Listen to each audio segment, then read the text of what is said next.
अगदी बॅचलर सुद्धा करू शकतील इतका सोपा ढोकळा आहे. तर तुम्हाला वाटेल चवीला कसा असेल, तर चवीला अगदी खूप छान आणि मस्त लागतो. कारण करण्याची जी रेसिपी आहे ती अगदी सोपी आहे आणि कुकरमध्ये केलेला आहे, त्यामुळे कढईतून हवा जाण्याची, वाफ जाण्याची शक्यता राहत नाही. त्यामुळे ढोकळा चुकण्याची शक्यता नसते. चला तर मग जास्त वेळ न घालवता लगेच रेसिपीला सुरुवात करू. आणि अगदी भांडे कोणते घ्यायचे, मसाला कसा तयार करायचा, हे सर्व अगदी व्यवस्थित सांगितलेले आहे. त्यामुळे तुमचा ढोकळा चुकूच शकत नाही, एकदम छान आणि मस्त होईल. चला वेळ न घालवता लगेच रेसिपीला सुरुवात करूया. नमस्कार, मी उज्ज्वला. या ठिकाणी 2 वाट्या भरून मी हे बेसन पीठ घेते. हलक्या हाताने बेसन पीठ भरायचे आणि सपाट करून घ्यायचे. घरातले रेग्युलर जे भजे तळण्यासाठी बेसन पीठ असते तेच बेसन पीठ घेतलेले आहे, फक्त बारीक दळलेले पाहिजे. आता मोठी वाटी जर वापरली बेसन पीठ मोजायला, तर मोठा चमचा घ्यायचा. छोटी वाटी वापरली तर छोटा चमचा घ्यायचा. मी या ठिकाणी मोठी वाटी वापरली तर मोठ्या चमच्याने मोजायचे साहित्य घेते. आता हे बेसन पीठ जे आहे ते चाळून घेते. पीठ नेहमी चाळून घ्यायचे. चाळून घेतल्यामुळे ते हलके होते आणि ढोकळा स्पंजी व्हायला मदत होते. ही गोष्ट तुम्हाला आतापर्यंत शक्यतो कोणी सांगितली नसेल की ढोकळा करत असताना रेसिपी तर अगदी व्यवस्थित फॉलोच करा, पण ज्या डब्यामध्ये म्हणा किंवा ताटामध्ये आपण ढोकळा करतो त्यावरूनही ढोकळा फसण्याची शक्यता किंवा अगदी व्यवस्थित येण्याची शक्यता जास्त असते. आता या ठिकाणी 2 डबे, एक हाईटला जास्तीचा आहे आणि एक कमीचा आहे. हाईटला जास्त असणारा डबा जर घेतला तर बॅटर मात्र अर्धेच भरा, आणि हाईटला कमी असलेला घेतला तर मात्र तुम्ही थोडासा काठापर्यंत भरू शकता. अगदी सुरुवातीला ढोकळा करत असाल तर जास्त हाईटचा करण्याचा प्रयत्न करू नका, त्यामुळे ढोकळा फसण्याची शक्यता जास्त असते. मी आता या हाईटला कमी असणाऱ्या डब्याला तेल लावून घेतलं. आता ढोकळा छान चविष्ट होण्यासाठी त्यामध्ये काही मसाला घालायचा. मिक्सरच्या भांड्यामध्ये मोठ्या चमच्याने 2 चमचे साखर आणि चवीनुसार मीठ घालायचे. अर्धा चमचा सॅट्रिक ऍसिड म्हणजेच लिंबूसत्व घेतले. आता तुम्हाला जर लिंबूसत्व वापरायचे नसेल तर ज्या वाटीने आपण बेसन पीठ मोजले त्याच वाटीने पाऊण वाटी किंवा अर्धी वाटी दही घेऊ शकता. 2 ते 3 चिमूट हळद, त्यामुळे छान असा कलर येईल आपल्या ढोकळ्याला. या ठिकाणी आपण कलर वगैरे वापरणार नाही. हळद घातली तर तुम्हाला वाटेल लाल स्पॉट येईल, तर तसे बिलकुल होणार नाही, कारण आपण ती मिक्सरमध्ये फिरवून घेणार आहोत आणि त्यानंतर या पिठामध्ये मिक्स करून घेणार आहे. ढोकळा घशात फसल्यासारखा वाटू नये, छान असा मऊ लागावा म्हणून या ठिकाणी मी यामध्ये तेल घालून घेते. एका वाटीसाठी 2 चमचे तेल, तर 2 वाट्या बेसन पीठ घेतले तर 4 चमचे तेल मिक्सरच्या भांड्यात घालायचे.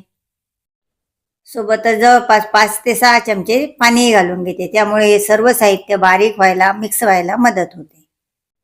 ढोकळ्याला छान चव यावी आणि सोबत चटणीची गरज पडू नये म्हणून यामध्ये 5-6 लसणाच्या पाकळ्या आणि जवळपास 5-6 हिरव्या मिरच्या घालते. अर्थात मिरच्या तुम्ही जसे तिखट खाता त्यानुसार थोड्याफार कमी जास्त घालू शकता. तुमच्याकडे ऑलरेडी लसूण आणि मिरचीची पेस्ट असेल तर तीही वापरू शकता 2 चमचे, किंवा मिरच्या नाही घातल्या म्हणजे छोटे मुलं असतील अगदी, तर मिरच्या न वापरता सुद्धा ढोकळा तुम्ही करू शकता. सर्व साहित्य छान बारीक वाटून घेतले. छान अशी एकजीव झाली वाटत असताना, त्यामुळे हळदीचे डाग पडत नाही. बेसन पिठामध्ये बॅटर ओतून घेते आणि वाटीने ह्या मिक्सरच्या भांड्यात पाणी घालून, म्हणजे मसालाही वायाला जात नाही, आणि ते पाणी यामध्ये घालून घेते मी. आता शेवटी तुम्हाला पाणी किती लागेल हे मी सांगतेच. 1 वाटी पाणी घालून हे बेसन पीठ छान असं भिजवून घेते. आणि सुरुवातीला 5-6 चमचे वापरलेलंच होतं. आता दुसरी वाटी भरून पाणी घेतलं तर त्यातलं फक्त पाव वाटी पाणी मी यामध्ये घालून घेते आणि छान असं पीठ भिजवलं. आता हे बघा, सुरुवातीचं 1 वाटी, हे पाव वाटी, आणि सुरुवातीला घातलेलं 5-6 चमचे एवढं पाणी लागलं. अर्थात तुमचं बेसन पीठ कसं आहे त्यानुसार 2-4 चमचे कमी जास्त होऊ शकतं. आणि बॅटर बघा असे पाहिजे, अगदी रनी.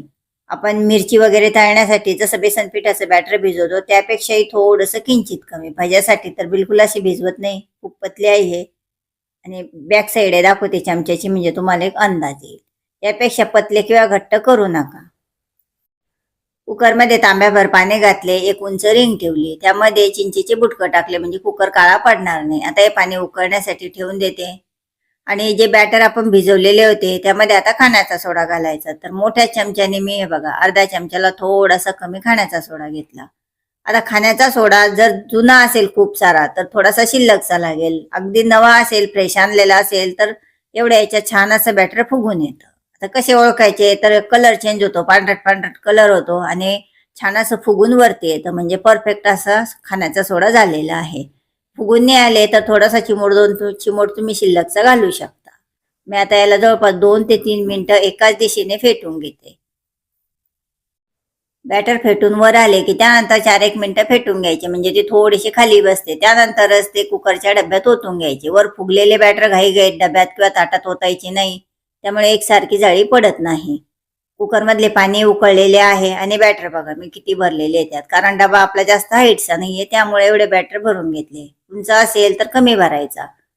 कुकरच्या पाण्यामध्ये उकळत्या मी डबा ठेवून दिला. त्याला झाकण लावून घेते आणि शिट्टी मात्र काढून घ्यायची आणि बरोबर 20 मिनिटं आपल्याला हे आता मीडियम गॅसवरती शिजून घ्यायचे आहे, म्हणजे वाफवून घ्यायचे आहे. गॅस मात्र मीडियमच ठेवा. 20 मिनिटं झाले कुकरला झाकण लावून. आता झाकण उघडून घेतले. ढोकळा तर छान झालेला दिसतोय, कारण आपण जे भांडे घेतले होते ते अगदी व्यवस्थित हाईटचे घेतले होते. चाकू घालून बघितला तर क्लीन निघाला, म्हणजे छान असा झालेला आहे. मी आता डबा खाली काढून घेते आणि थंड होऊ देते. तोपर्यंत फोडणीची तयारी करून घेते. फोडणी देण्यासाठी कढईमध्ये 2-3 चमचे तेल घातले. तेल थोडेसे गरम झाले की 4-5 हिरव्या मिरच्याचे जे पोट आहे ते फाडले, म्हणजे त्याला चिरा दिला आणि त्या मिरच्या तळून घेते. त्या ढोकळ्यासोबत खायला छान लागतात. तुम्ही चटणी करू शकता असं जर करायचं नसेल तर. मिरच्या काढून घेते आणि त्यावर मीठ लावून घेते.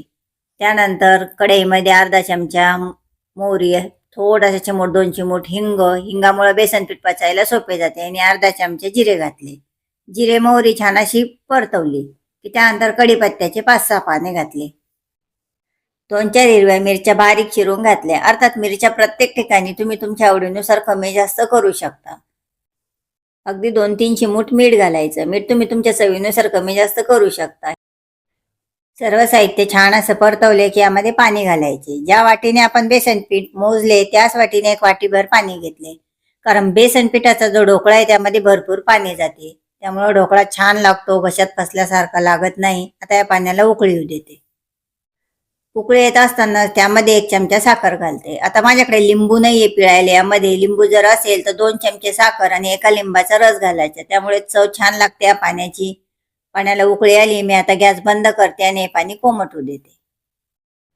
ढोकळा आता किंचित कोमट आहे तेव्हा ढोकळा काढून घ्यायचा. गरम गरम ढोकळा काढायचा प्रयत्न नाही करायचा, नाही तर त्याचा तुकडा पडू शकतो किंवा डब्याला चिटकू शकतो. कडा मोकळ्या केल्या आणि बघा किती सुंदर आणि मस्त ढोकळा निघालेला, अगदी केक सारखा छान झालेला आहे. छान असा मऊ लुसलुशीत तर झालेलाच आहे. चवीलाही खूप छान आणि मस्त लागतो. आता यावरती मी जे फोडणीचं पाणी तयार केलेलं आहे ते घालून घेते. गरम गरम ढोकळ्यावर गरम गरम पाणी अजिबात घालायचे नाही. फोडणीचे पाणी घातले, आवडीनुसार कोथिंबीर, तुम्ही खोबरं बारीक शेव सुद्धा घालू शकता. चवीला खूप छान आणि मस्त लागतो. असा मिरची सोबत खा किंवा चटणी करूनही खाऊ शकता. याआधी मी भरपूर अशी ढोकळ्याची रेसिपी अपलोड केलेल्या आहे, त्यामध्ये चटणीचं सांगितलेलंच आहे. चवीला तर अगदी मस्त होतोच. आतमध्ये एकसारखी जाळी पडलेली आहे आणि कुकरमध्ये केलेला आहे, त्यामुळं कढईतून ताटातून वाफ जाण्याची वगैरे अजिबात चुकी होत नाही आणि त्यामुळे ढोकळा फसू शकत नाही. भांडे कोणते घ्यायचे, रेसिपी कशी फॉलो करायची, हे सर्व मी अगदी व्यवस्थित सांगण्याचा प्रयत्न केलेला आहे. सोप्यात सोप्या भाषेतही सांगितलेलं आहे. तरी काही अडचण असलीस तर नक्कीच तुम्ही कमेंटमध्ये विचारू शकता. बघा किती सुंदर आणि मस्त असा ढोकळा झालेला आहे. फक्त दिसायलाच नाही तर चवीला सुद्धा, आणि करायला अतिशय सोपा आहे. खूप छान आणि मस्त लागतो. त्यामुळे एक वेळा नक्की तुम्ही अशा पद्धतीने ढोकळा करून बघा. तुमचा ढोकळा कसा झालाय कमेंटमध्ये सांगायला विसरू नका. रेसिपी शेवटपर्यंत बघितल्याबद्दल खूप खूप धन्यवाद.